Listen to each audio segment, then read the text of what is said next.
And welcome back to part 14 of Death End Request, where today we're going to work our way through the Rosario Forest to try and find the Elf's guidance so Lucil can take us to the Elf's village, so then we can then get access to the terminal, so we can then get access to Odysseus, which then we can then access the ending engage, so we can then get out of here.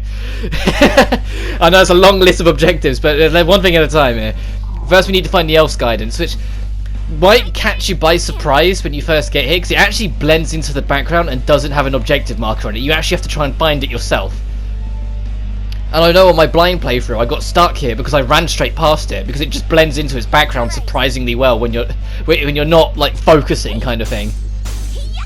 And I remembered specifically getting lost trying to find it on my first playthrough, so when I came on this one I was like checking my corners more, like determinedly. I was making sure not to lose anything. But we do have a new team member we can use in battle, and that being Lucil.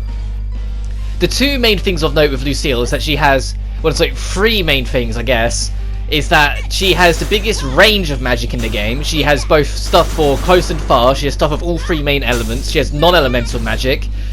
She can have access to so goddamn much throughout the journey of the game if you allow her to. Secondly is that although at the start Claire's likely to have a higher magic stat than her, the amount her magic stat grows per level, she will soon have the highest magic stat of the game. By level 99, she will have by far the highest magic stat in the game. So that is worth keeping in mind. Like, her magic stat will hit 999 pretty quick. And the third thing is to do with her glitch resistance. Every character has a level of resistance to the glitch pods, and you can notice it every time they whack it. Like, if it says 5% glitch, some characters will go over it and get only 1, some characters will get the full 5. Lucil's glitch resistance is near non-existent. And this is already proven by the fact that one fight she's at 49%, whilst the other two are at 3%. Her glitch resistance is tiny. She takes any damage, it skyrockets. She goes over any of the nodes, it goes up. And so Lucil's glitch form is probably the one you're going to be seeing the most throughout the duration of this journey. Because anytime she's in battle, her glitch form just keeps on rising up and up and up. And it can actually be quite dangerous. Like, if you're in the late 70s, it might be worth trying to lower her glitch percentage, because one good attack could put her all the way to 100, and like I said, 100% glitch is an instant kill. But at the same time, the risk versus reward is that glitch form, being able to access it so readily, and the glitch forms being as powerful as they are, that's magical in Lucil's position. Especially if you work out the elemental weakness of an enemy, you can just absolutely demolish them with Lucil if you get her in her glitch form, because it just jumps up so quick. And as you can see with Claire, I'm still trying desperately to see what new skills I can unlock for her.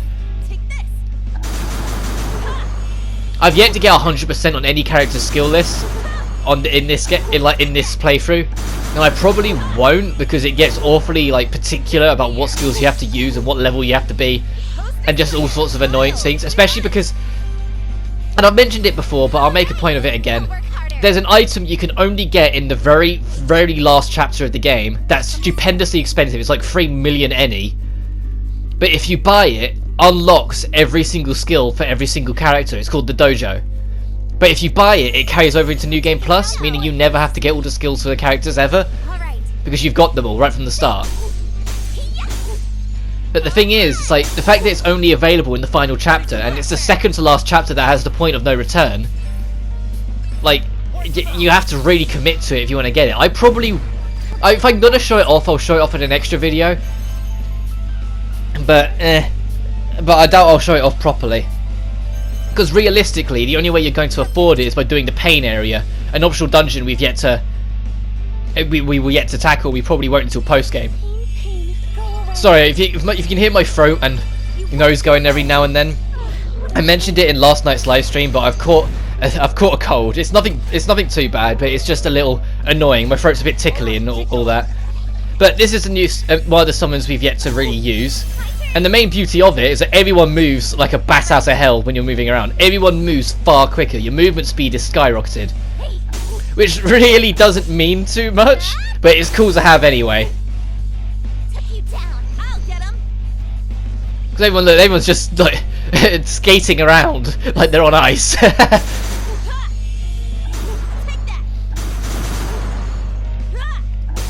And this is also around the part of the game where you might start to notice something with these fights. and that's something that I will criticise, and I hope, I don't know how much they can do to address it, because a lot of it's down to the mechanics of the game, but this game's fights kind of start to get slow. Like, normal encounters start to take a few minutes each time, and it drags after a while. It bore fearsome fangs and wings like a bat. Afterwards, a group of fairies and sprites went fluttering away. A spirit of unrest pervades this gentle forest. I worry for the safety of my village. I want to hurry home. Really?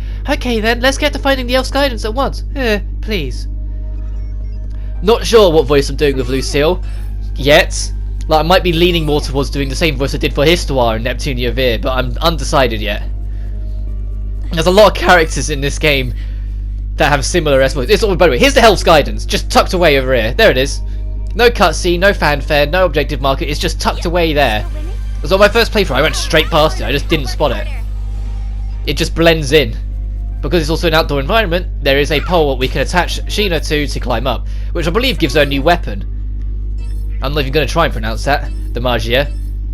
The Grenanasal.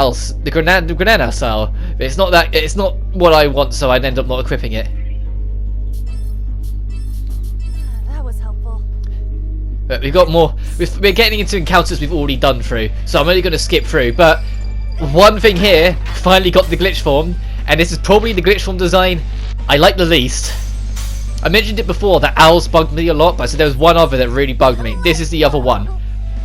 And yeah, I get it. She's legal. She is 16. So I guess it's okay. But no. It doesn't. It just doesn't. I don't like the design of Lucil's. I think it's the most unnecessary. Like, as I said, there's a couple of them I actually don't mind. But a lot of them just feel like it crosses the line between trying to be sexy and just not wearing anything. And that's one of the ones I think heavily crosses that line. It's one of the things I'm looking forward to with Death End Request 2. Some of the artwork they've shown of the new glitch forms, they have kind of taken that criticism on their head. They still tried to keep the whole sexiness aspect of it, which I don't have a problem with, as long as it doesn't feel completely needless. Or overly exaggerated. Like, the comparison I always make is Neptunia. When you go into the goddess forms, they're sexy but cool, and powerful, and badass, and it really fits them. In this, they just wear next to nothing and call it a day. And you can feel the difference. Like, one is an effort to be stylish but sexy, and the other is just, we're gonna make them wear next to nothing. Something's here. So I'm glad that they're taking a bit more of a cue from Neptunia of the second game and making them more sexy but powerful, instead of just how naked can we get these characters, because it ends up not being sexy, at least to me. Like, I think it ends up kind of failing completely when you do that. That's horrible. Another fallen victim. What's going on? This is what becomes those who are fed to the buggies. Well, we were the chosen few who can somehow control our buggies. The unlucky ones have their bodies and souls devoured. Since I see no body, this must be what remains of his soul. How unfortunate. It can't be. My buggy wouldn't do such a thing. Help me! Strange. Souls usually aren't able to make any kind of contact. Why am I here? The Cosmo tree. Everyone was our school field trip. Huh? Hey, what'd you say? Enigma, what's wrong? Mr. Enigma? The sky, so many shadows. I have no choice but to jump.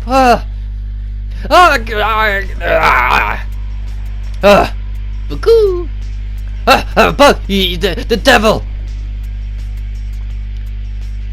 Jeez, was he scared of the buggy? Hey, wait, talk to me.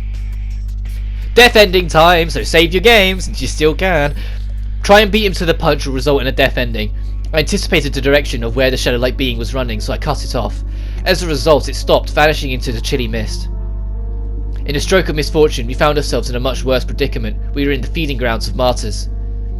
The shadow appeared once more, laughing sadistically as we were soon engulfed by ravenous monsters.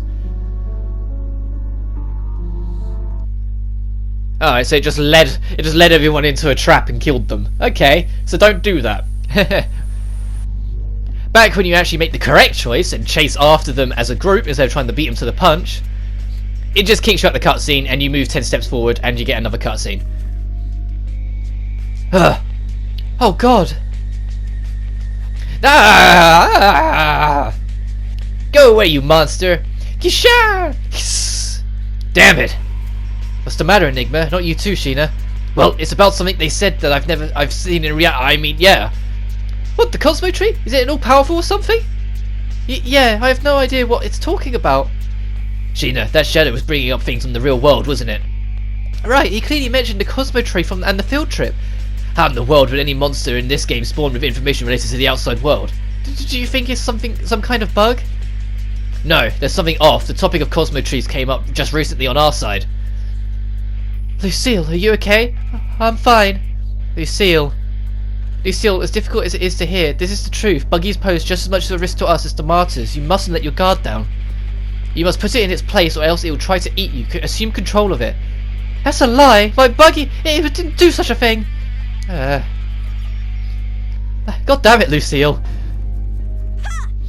Lucille's probably the most emotional character of the lot. Like, she's very much swayed by her emotion. Like, I'd say she's probably the most pure of heart. Like, she wants to see the best in the world around her and wants to do the best she can. But if something angers her, it really angers her. If something makes her upset, it really upsets her. Like, that kind of thing. Like, she's really controlled by it. I can't remember the lyrics. It was in, like, Latin, I think. There it is again. It's a lullaby I heard when I first entered the forest. Yeah, I heard it too. The melody was exotic. It's faintly reminiscent of something. Hey, that's... Look, behind that tree there. Is someone hiding? Huh? So let's move around said tree. Oh, and there's an item to pick up. Oh, and an ancient branch. Huh, what the hell is that thing? It's a Russian doll, isn't it? But it just looks awfully Chinese. A Japanese doll? Oh, I was wrong both times. A doll? It seems high quality. I've never seen something like it. Why would someone leave such a gorgeous doll all alone in a place like this? Gives me the creeps. Maybe the elves left it here as a scout or something. But its hair colour and wardrobe. It's an eastern flair to it. What do you think, Lucille? I don't know. I've never seen it before. Someone forget it in the forest. Ew, it's hideous. Ah! She's scared of a doll, you idiot. Anyway, look at his eyes. There's something like a black hole. I feel like they'd suck me in if it woke up. If I heard a lullaby earlier, then maybe... Please, don't! Are you that scared? Shina, you're so cute. Huh? Huh? What? Whatever, I agree with Shina. This not makes my skin crawl. It feels like someone's watching us. Why don't we just get rid of it? Well, as long as it's not a guardian of the forest or a guard or something, then I'll snag it for myself. I bet it'll fetch a high price to someone. What? No. Shina's adorable. Yeah, and your crush on her is equally adorable. I'm glad that they remembered that, because they seem to have forgotten for like the past 10 parts that that's a thing. As we get into another fight. But yeah, we've just had 2 plot threads back to back for stuff with Arta, so we'll have to address that soon. Having both a Japanese doll, even though it's actually based on the whole Russian doll thing, because there's a smaller doll in it and then a smaller doll in that going on down and down and down. But you just can't tell yet, so I was kind of right. I just thought it had a Chinese flair. I didn't realise that was a Japanese kimono. I thought it was Chinese. But oh well. And then so the other one was the soul mentioning a Cosmo tree and a school field trip in the real world. Both very bizarre things that shouldn't be mentioned in the world's Odyssey. Like, it's been deliberately left there. It's like we're being pulled across a bunch of breadcrumbs. But here's the main gimmick of this area. There's 4 big portal doors in the front, and when you unlock one, on the other side of it eventually leads to a door that turns on another one. And then through the next one has another door that turns on the third one, and then the third one turns on the fourth. You get the picture. But we have another real life cutscene. Oh, look! Another set of search results won't work. Huh? I'm typing in doppelganger, look! You're right, a term as widely known as doppelganger suddenly vanishes from the internet, huh? Their time has come, Mizunashi. You're almost there. Anjo muttered something ominous as he brought me a glass of water. Amabushi Park, murders at Sakaki apartments, cow mutilation, Trafalsky phenomenon? And now, doppelgangers. The human mind can scarcely comprehend the gravity of what you're discovering. Just wait until you've discovered all the true fragments. You're so close to learning the secret. I don't get it though. Couldn't we just as easily attribute these missing search terms as an error from the search engine, or some kind of bug? I nodded politely towards Anjo as I took a sip from water from the glass. Even as the lines between reality and the supernatural began to blur, I reminded myself that keeping a level head would prevail. Tokyo too seemed to agree with me, despite her boundless enthusiasm. Hey, check this out. I found this item inside the World's Odyssey. Alright, will it be this time? Whoa, a Japanese doll. It looks cursed. Guess you're haunted. Boo! The hair looks naturally grown. Spooky.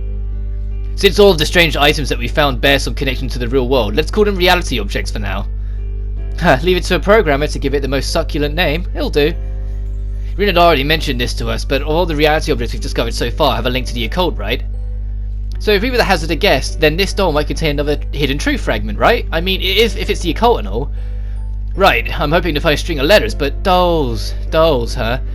Dolls encompass such a broad range of topics, though. Also, both dolls and Japanese dolls can still be found in search engines. Andrew continued muttering as he tapped and scrolled in his iTab. There's a limit to what we can find unless we narrow down exactly what we're searching for. Well, I guess I'll have to go out for a walk then. Where are you going? I'm gonna look for hints. If we're talking about cursed dolls, then it might be one for a place such dolls are commemorated. Oh! Sanukami Shrine! Exactly. I remember seeing a flyer about it when I visited the shrine on New Year's Eve, a Buddhist temple with dolls and plushies lining the aisles. It'd be an uber bingo if I can find the doll that we found in World's Odyssey at Sanukami Shrine. That's a hard word to say easily. Muzanashi, you're sharp. Alright then, I'll keep an eye on Shina. I'll let you know if anything happens. Thanks.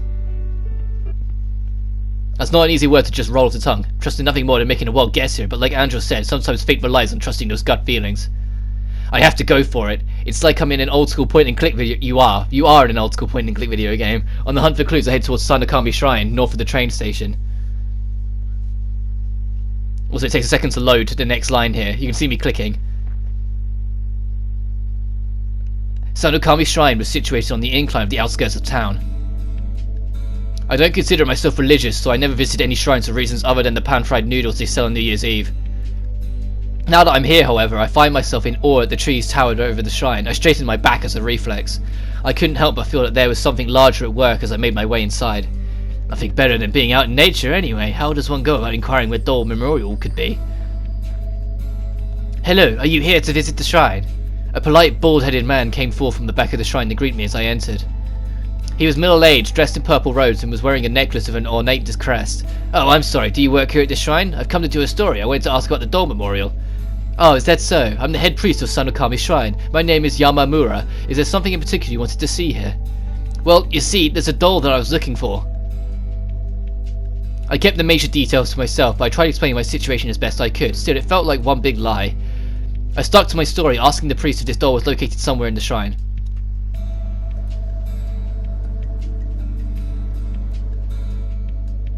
There are a few, but they have been enshrined here. We have a few from the Occultic collection. The doll you seek has many owners, all of whom have experienced calamity as a result. Because of this, we decided to burn the doll. Those dolls are unclean. You kinda have to pity them, don't you? Yes, only the divine knows which ways the river flows. Whether or not fortune lies in our favour, it doesn't stop us from wondering, though. To some extent, these dolls play an important role in I don't know what that word is, fears from the people. See, look, these dolls have a variety of expressions, right? Right. With the permission of the head priest, I was allowed to see all the dolls that were left behind at the shrine, but none of them seemed to resemble the doll I'd found inside of World's Odyssey. However, there sat one doll. The moment I saw it, my heart instantly felt like it would shatter. It was a Japanese doll glaring at me with white-hot fury of 1,000 suns. No matter from what angle I looked at it, it was designed to lock eyes with anyone who gazed at its face. Chills travelled down my spine as I carefully and dutifully inspected the dolls, then on the back of its head, I found a string of letters that I'd been looking for. You mustn't touch that one! Evil, it's pure evil. Excuse me? I'll kill you. Huh? It whispered a curse. As I stared at the doll, I felt incredulous. It seemed possessed with some kind of malevolent energy, its eyes widening in front of me. Hurry, hurry, put the doll away, you can't! I'll kill you! Whoa! I snapped a photo of the back of the doll's head. After hastily thanking the head priest, I sprinted out of Sanukami Shrine.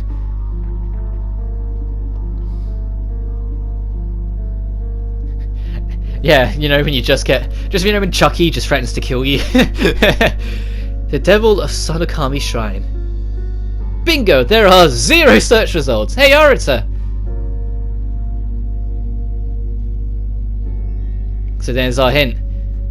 That shrine is more cursed than we could have ever imagined. But now let's return to reality as we press on through the next door. The next portal even. I say return to reality, return to the World's Odyssey. We just left reality. Doors with these weird squares on them, player can break. And you might remember there was an area at the Sturful shipyard that was covered by these squares. Meaning at some point I need to go back there and open it. Now, let's go. There is one specific, because there's a whole bunch of like specific things, either through DLC or just the one lone main side quest of this game we'll get to later. And I plan on cleaning up things like that during then.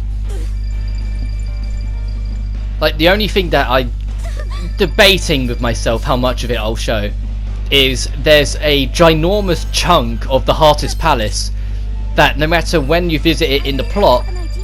has no purpose. Like, you'd never have to explore it. You can go the whole game without ever investigating it. And so I'm kind of tempted to explore it, but at the same time, it's where the maze-like features of the game start to come out to play, because you can just kind of lose your bearings and just not find where you need to go for ages in there because of it. It's all like one key leads to one door, and then you open that door, and on the other side of it's another key that leads to another different door. You do that for like half an hour, and then you eventually find like a decent piece of loot for your trouble. But we'll see. It really depends what mood I'm in, because it gets boring fast exploring the rest of Heartless Palace, and the reward for doing so isn't really worth it. Like, it's good enough, but it's not that worth it. Like, my main focus is covering the DLC dungeons at some point, and the main side quest, because there's one major plot-ish side quest that happens throughout the game later on that we just don't have access to yet. And we won't for like ages yet. You have to wait until you have the full party before it even becomes available. As you can see, I'm rearranging my skills here, so it's a little less cumbersome to just scroll through, where it's a little easier to find my way through. Especially because I've yet to unlock another skill to extend off the fire magic. Or the sun magic even. I keep on just going to call it fire magic. Can you blame me? It's a symbol of the sun. You're going to go, oh, fire magic. But what's also worth mentioning is that what direction of the gate you enter will affect what direction you leave it out the other side. As pointed out here, we left through the back here, so you could get to this little space here to pick up, well, access the third portal. So we've gone through the back, out the back of the first portal. And now we can head back over here. You're looking for the swirly effect. If there's a little swirl on it, it's active. If it's still, it's not, and you can't go through it. So now we can go into the third one. And after following this round,